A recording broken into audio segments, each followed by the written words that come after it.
Christian from 7 Game Network, and we've got another Tactica for you, and we're going to look at this very slick fella. It's Mace. It's Mace Windu, the Jedi champion.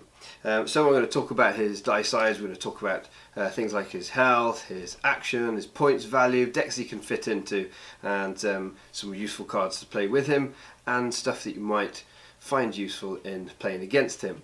Now let's have a look at this dice. We can see that he has got he's got a lot of damage on there. We've got 2 2s and a 4 for 1, all melee damage and all black. So it's fairly obvious what he's all about. This is the single most damaging character die currently in the game. We have got 3 sides and they're all big, especially that 4 for 1. That is enormous. So he's going to be able to enable lots of modifier chains. So things like your lightsaber, plus your modified damage there. Mace is going to be very good at enabling those kind of things happening, because you've got a 50% chance of rolling a black side and starting everything off. And if you're playing with his elite version, which as a heads up you probably should be if you're going to be using him, then you've got a really good chance of rolling at least one black melee side. So this is monster damage. This is really big damage. It's not going to be unusual to roll 6 damage with his character dice. 4 is kind of sort of the low end, it feels like, with him. And of course you could roll 8. If you've got any weapons going on there, there are plenty of weapons that are going to add +2s or +3s or add 2 themselves. The damage potential that you have with Mace is quite literally scary. If you're playing against Mace, the amount of time that big damage can be facing you down it can be quite oppressive. But before we move on, he has got a shield and he's got a resource side on there. Now the shield will always feel like a disappointment when you roll that. However, we are now, when I'm posting this, in the world of the new RRG. Cards like Vibroknife have been nerfed, and it feels like shields, because of that, are going to be a little bit more valuable. But again, quite frankly, with a die that you're paying 16 points or 22 points to have 2 of them for, you don't really want to be resolving it for the shield. It's going to be pretty last ditch if you're choosing that. And the 1 resource, well, okay, you might use it to fuel another big damage side like the 4 for 1, but ultimately you kind of want whoever you're pairing him with probably to be rolling those kind of results, and you want to get the damage out of Mace's die. Now we're in blue, so of course we've got quite decent access to focus. Blue hero tend to be the ones who get their hands on focus the best. That's great, because of course we want to be setting up Mace's dice to always be trying to do the damage and taking full value of the points value that we've sunk into those nice big sides. Now he's got 12 health, so that's good. I mean, that is good. It's a big chunky character, and it feels like his points values at 16 points and 22 points. Oh, 22 points is so very much. Clearly we make a direct comparison, I would say, to Vader, who is 21 points for his elite version, and he has 1 less damage side, and his big damage side is not as big as 4. He does have a very good action, and we'll talk about Mace's in a moment. But of course he does have an extra point of health. It's a very good ability, I should say, on Vader. And in terms of other characters that are kind of similar, we can look at Luke. Now Luke has got very similar, of course, is a very similar character to Vader, and just has that nice, delicious light and dark side. Luke draws a card rather than Vader discarding a card, and how Mace fits in with that elite level of character is I have to say, I think favourably. I'm not saying he's better than Daddy Vader, but I think there are some very scary builds that do ridiculously broken things, and we're going to talk about one of them, because he's got such big damage sides and he's got such consistent damage sides. So I think points wise is probably about right. It's a lot. Is he going to be as competitive perhaps as others? Well, maybe now that shields are looking better in the game. I think Blue Hero has had a boost, and so generally I think as long as shields are around and there are ways of managing resources with your Blue Heroes, which there are, and we'll talk about those, then I think Mace is probably, he feels costed about right. I mean, if you made him 20 points, that's a lot of value for 20 points. 21, you could argue maybe they should have made him 21. You could, but 22, it isn't the end of the world. Anyway, so moving on. What cards are we going to? No, we need to talk about his action. So I believe that his action is a lot better than quite a few people have thought, and the reason is this. When you have a character who has only got 2 health left, they can also have 3 shields on. So if you've got a character that's 5 health away effectively from dying, that's a lot of damage to deal. So if what it feels like is his ability essentially says turn his die into unblockable damage, but it's actually better than that, of course, because you can't guardian it away unless you've rolled the damage. So to me, it's always nice when you can roll out damage. Roll out your dice and not care what you roll. I think that's really valuable, because certainty in a game where there is so much uncertainty because of the interaction of dice and cards, anything that brings in some certainty like that is really useful. And there are many games, I can think of where it really does, in a very competitive meta, come down to trying to get those last couple of points of damage through. I think that's probably getting underestimated, and I think it's very powerful. It's a great finisher type ability. So cards that we're going to find really good with Mace. Well, look, I can't really talk about Mace Windu and not mention Master of the Council. This is a big card, and I think, of course, the most important aspect about it is being able to untap Mace and use him again. When you've got so many points invested into one character, it's essential to get every last bit of value out of them. And being able, we know, to untap a character and use them twice in one round ready a character, is incredibly valuable. Being able to do a leadership on Luke, or a leadership, that kind of effect, a leadership effect, is enormous. And I think Master of the Council gives you that leadership effect, slightly less reliably, of course, but the difference is that it's also a great die. There's lots of damage on that look, huge damage, and also, of course, it's reusable, and you can get the value out of still using your other character.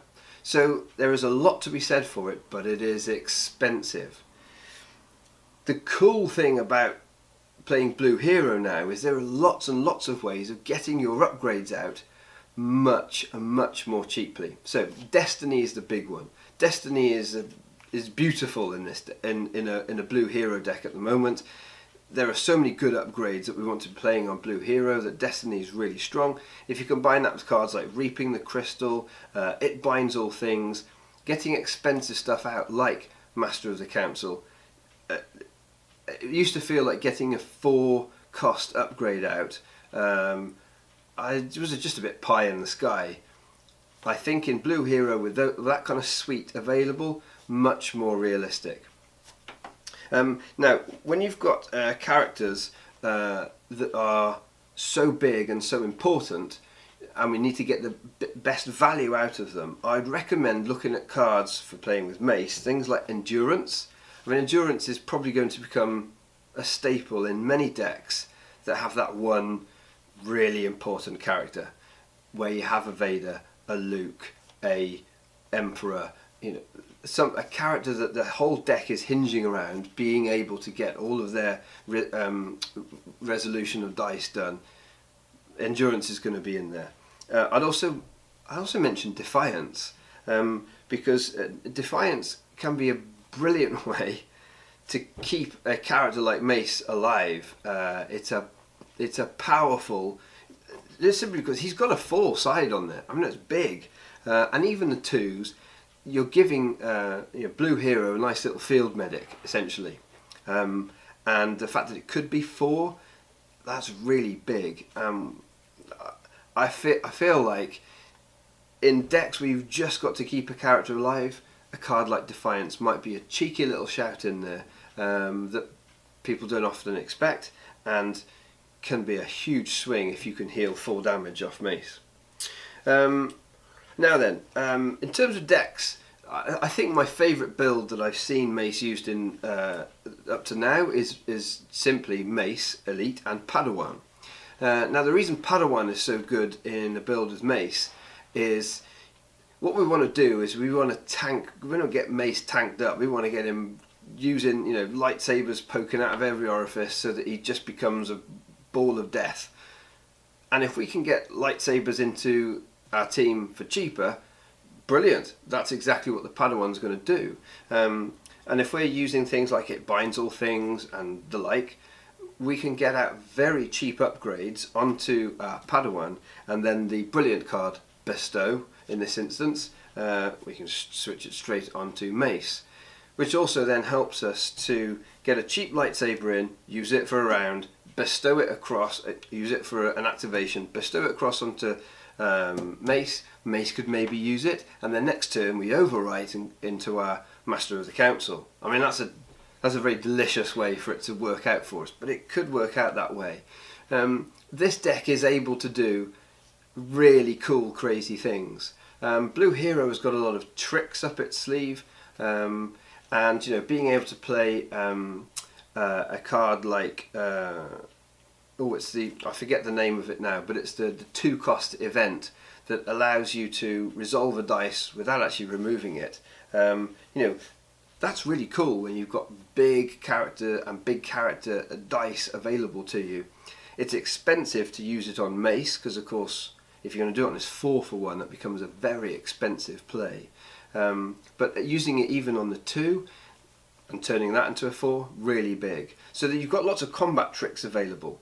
And if you're able to save your resources from playing them on the expensive, admittedly, upgrades that Blue Hero has, then you can be using those resources then for all of your cool little tricks that you're going to do, your all-ins and your and so on. So that is definitely one of my favourite builds that I've seen for Mace. And just to reiterate, I think again, really to get the most out of him, you do need to be using him at his elite. I haven't seen any builds that I'm even vaguely excited about where it's only a 16, it's the single die use of Mace, largely because there doesn't feel like there's a character at 14 points that's brilliant to pair with him. So I really would be leaning towards always using Mace Elite. Now then, there's actually a number of ways, of course, in which we can play against Mace and kind of negate him somewhat and deal with him. Clearly, big character dice, removal. You need to be ready with removal. If you are considering playing an upgrade out, and you've got some removal in your hand that requires money, and Mace hasn't rolled out yet, I'd be looking to try and delay a little bit, use my removal on his big dice. Otherwise, you've got to really think hard about playing out that upgrade and losing the opportunity to remove these dice. Your opponent's paid a lot of points to get those dice on the table. If you can just remove them, can be really hard. Look at how hard it was for a long time for Emperor players to kind of do anything, because as soon as people got wary of it and making sure they got 7, 8, 9 removal cards in their deck, suddenly playing a big character die character is really tough. And that's absolutely going to be the case with Mace. Now, there are a couple of other cool little cards. Prized Possession is still brilliant, of course, against him, as it is against any big dice character. Detention Center is something you could use as well.